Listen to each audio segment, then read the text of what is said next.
Hello, Mr. Graham Wood. Good afternoon, Matthew. I have some questions for you.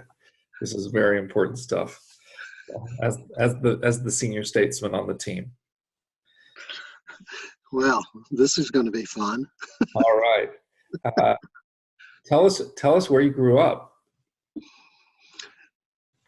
Primarily in Winston-Salem, North Carolina. Awesome. And where do your collegiate allegiances align? Like where are they now? So Basketball or football? We'll start with basketball, and then we'll get to the important one. Basketball is University of North Carolina, Tar Heels, where my dad attended school and where I'm basically from. Okay. Football, it's Auburn. It's Auburn. Why would that be?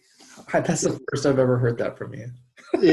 It's called where my money went with my daughter.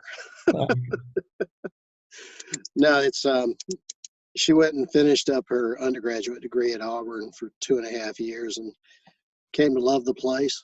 And it's a wonderful, wonderful place to be. So I just fell in love with the school, the town, football, of course. And it's okay that they won a national championship while she was there. Yeah, that wasn't too bad. It wasn't too bad. It was a good thing. It was a pretty cost-effective one. I think you're only paying like 20 players or so. Well, price was right. That's great. It's not only Cam. Come on. Yeah. He was worth every penny. Yes, he was. How'd you get into accounting and finance? Actually, I went into undergraduate at Oglethorpe University, and I was looking for a major. I really hadn't even thought about accounting, and I met with the business school dean, and he said, "Did you ever think about this? My wife is the head of accounting at Georgia State University, Dr. Catherine Miles." And so I said, "Okay, we'll try it." So that's how I majored in accounting all through undergraduate. What was your first CFO gig? First CFO gig was a company called Soft Lab, owned by BMW. It was a entity located here in Atlanta that wanted to bring the German product into the U.S. So, what year was that? I'm not even going to tell you. Give us a decade. What decade is that? Do you really want to know? what decade was it? Come on. What decade? Let's say it was on the shy side of 1995. Okay. 1993, actually, when I left Dun & Bradstreet Software. Oh, that's great. Before Acuity, what was your favorite CFO gig? Favorite CFO gig was actually Soft Lab, the first one. There's always a special place in your heart when it is. Well, think about this: coming out of a company that was owned by Dun & Bradstreet out of New York, big company, walks into a basically a startup type operation. Of course, it had unlimited money, which was a good thing. But whenever you talk about a job and, the benefits come into play, when you have a company car, you have all your health care paid for, and, you get 100% match on your 401k vested immediately. That's about as good as it gets. Yeah. About as good as it gets. So it was a lot of fun. Got to negotiate the single largest contract while I was there for 2.5 years of a little over $5 million with Principal Financial Group. So it was a good thing. From there, is that when you went into got into the Atlanta Mafia, so to speak? Well, I'm a product of the Atlanta Mafia, the MSA Group. Is that what you're talking about? MSA Group, yeah. Tell us about how did you get involved with the MSA Group? Actually, in graduate school, another guy that before SoftBank. Oh, it's Soft Lab. Soft Lab. Sorry. Yeah, I worked there for 13 years. Left once I came out of graduate school at Georgia State. Went to work for the company called Goldkist Incorporated, $2.5 billion company back then. I wound up running the corporate accounting department. And we're the ones that consolidated the 3 operating groups, which we just happened, they were computerized. We happened to have about 1.5 foot thick manual ledger that entries were made into, which was a lot of fun to watch. But once I got a call from a buddy of mine when I was in graduate school that says, hey, little company over here in Buckhead's hiring. Would you like to come to work here or think about it? And I went, sure. So I went over and ran contract administration, the back office for there for a while, then went into operations. Worked with the field ops guys, wound up being director of finance for the Americas, which means I had budget and forecast responsibilities for 1,250 employees, 300 plus million in revenue and 120 million in expenses. Yeah, I'm always impressed on kind of where everybody that was at MSA, how big, wide those tentacles spread throughout the Atlanta ecosystem now. It is stunning if you ever look at the statistics on CEOs that came out of that company. And I think the last count that I saw, it's 50 plus. Oh, wow. 50 plus. And I think to a person, they would say John Emley was the reason why. Yeah. So it was a very special place to be. Yep. Cool. Well, how did you get started with Acuity? I think you're coming up on your 10-year anniversary this year. It's a decade. Can you believe it? I can't believe it. Actually, a former Acuity partner called me and said we had known each other on the fringes for years before that. And she called and says, would you be interested in joining our company? I went, I'll talk to you, sure. And that was one of those times I was in transition from another company. And we talked, I met with Kenji, met with Stuart, and sounded like something I wanted to do. That was about the time that small companies who usually hired, or had been up until then, hiring CFOs on a full-time basis, decided, no, I don't think we need to be doing that anymore. So the market shifted to a fractional basis. That way, they realize they're going to be probably paying in some ways a little bit higher hourly rate as you would if you hired somebody full-time, but you don't have to give them any equity. At least back then they didn't. And so it was a risk reward play. Cool. Yeah. What has been, not excluding existing clients so you don't get in trouble, what has been your favorite client since you've been at Acuity? Oh God. And I have to exclude my existing, right? Yeah, so you don't get in trouble. Oh, okay. Let's see. Who was my favorite client? I would have to say it was probably Digital Ascent. Oh, wow. One of that was a fun one. Give a shout out to Andy Ibbotson there. Yeah, I know. It was a fun one. He was a great guy to work with, and it sounded like it had a great deal of opportunity. It was one of my first healthcare clients, so it was fun to learn the healthcare industry while I was helping them out. And it went on. It got sold eventually. So yeah, I saw him the other day. He was hanging around ATV, thinking about doing it again in a different industry. So well, he came out of what was the origination for the Digital Ascent product was a automotive product. Yeah. Cool. What has been what kind of talking about?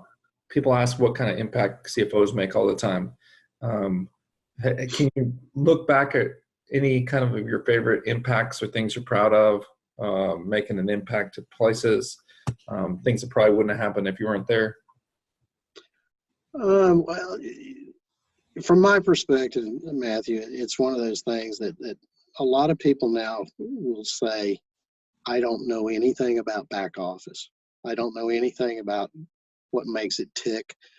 And I've got investors asking me, how much cash do you need? I don't know. I have no idea. I know I've got to hire 5 people or 10 people or whatever. And what's that going to take? And what's it going to cost me? And so forth. So the fact that they sit back and they rely on the expertise that we bring to the table as a CFO service, it really makes you feel good that they need the help. They want the help. They might not like the answers sometimes, and they'll challenge you at times. But when you have as many, as you say, the seniority of experience, if you want to call it that, that means you've got a lot of stripes on your back. Some of them, you've earned them. Some of them you don't. But it is one of those things that you will just add that to the experience basket and file it away for use later. What does a normal day look like for you? Well, being a fractional kind of guy, your schedule is in flux a lot of times. It's one of those things. I might have 3 meetings scheduled, 2 of them get changed. They're canceled and then pushed out. Again, that's just one of the risks that you take as a fractional guy, that you're kind of down on the list unless there's something they absolutely have to critically have at that point in day. So, I try to schedule out as far as I can, and hopefully customers and clients understand that. And it's one of those things that, that's scheduling is the most difficult part of the job. So, but that's my typical day, is fighting the schedule. Yeah. It seems like things have changed so much. I mean, just in my career, which is 25 years, and you're talking about a couple of extra years on top of that for you. So dating back just to your first CFO gig day, to now, what's the best change? Best change is technology, being able to communicate from anywhere. One of the other things that I was a staunch opponent to cloud-based systems up until, if I had to guess, probably 5 to 7 years ago. And that today is something if anybody asks me, I tell them it has to be in the cloud now. Just for convenience, for security, safety, and access more than anything else. So the biggest thing for me is the ability to communicate. It doesn't matter where you are anymore. So, what's the worst thing that's changed?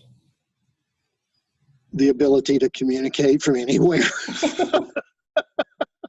It's one of the VCs that I had dealings with early on, before I became a fractional CFO.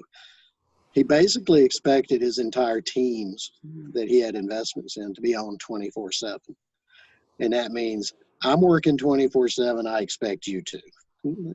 So I said, yeah, okay. So, 12, 14 hours a day is about my maximum, because I do have to sleep occasionally.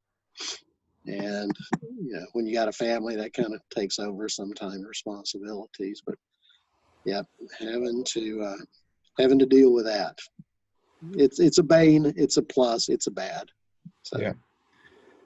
In this fractional CFO model now, when do you start making a dent? Like, is there a level of involvement, kind of a certain number of months in? Like, where do you feel like you can, like, after how much investment or time does it take for you to make an impact? Where do you see it personally for small companies?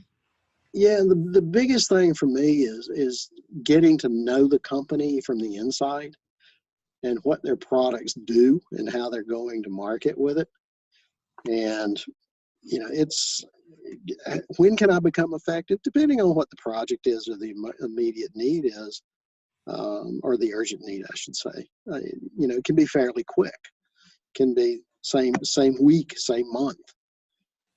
When I really start bringing value to the table is when I have a chance to know the management team and understand what kind of interdynamics and interdependencies they have with each other and where they're going.